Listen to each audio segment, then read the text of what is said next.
This video is made from a broken heart, but once again we turn this around by returning to our Creator.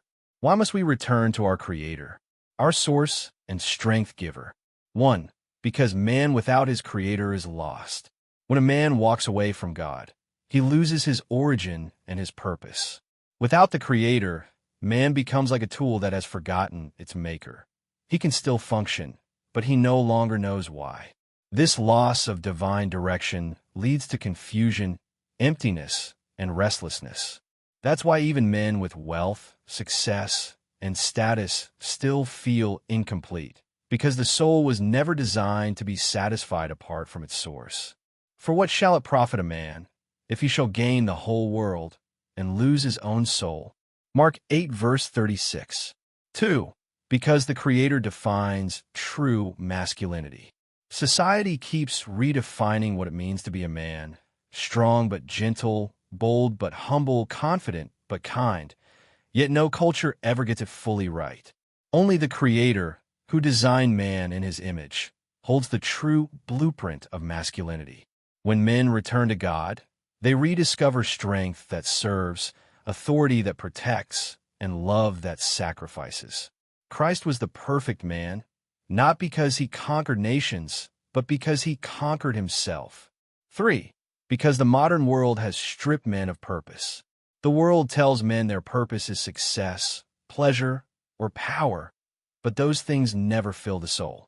Men were created to build, lead, and protect, but also to worship.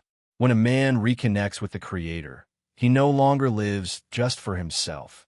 He becomes a vessel for something eternal. He works with meaning, loves with purpose, and endures pain with peace. 4. Because without God, pride becomes the silent destroyer. When man drifts from God, pride takes the throne.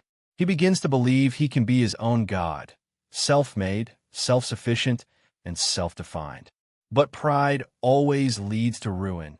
It was Lucifer's fall, and it remains the root of man's rebellion. To go back to the Creator is to humble oneself and remember, I am not the source of my strength. I am the steward of His. O vanity, destroyer of our leaders and men of God. 5. Because only God can heal the wounded masculine heart. Many men carry deep wounds, rejection from fathers, failure, guilt, heartbreak, or shame. They hide behind silence, anger, or achievement. But those wounds don't heal through power or pleasure. They heal only through the presence of the Creator. In Him, a man finds forgiveness, identity, and peace. He stops striving to prove his worth and begins living from the worth already given to him by God. 6. Because the world needs men of God again. Families are breaking, societies are collapsing, and truth is being mocked. Not because there are too many men, but because there are too few godly men. When a man walks with the Creator, he becomes a pillar of stability in a world of chaos. He leads with wisdom, protects with courage, and loves with purity. My fellow brothers, fathers, sons, and uncles, let's go back to the Creator and become whole again for the sake of this world, our children and women. Thank you for watching. Don't forget to like and subscribe.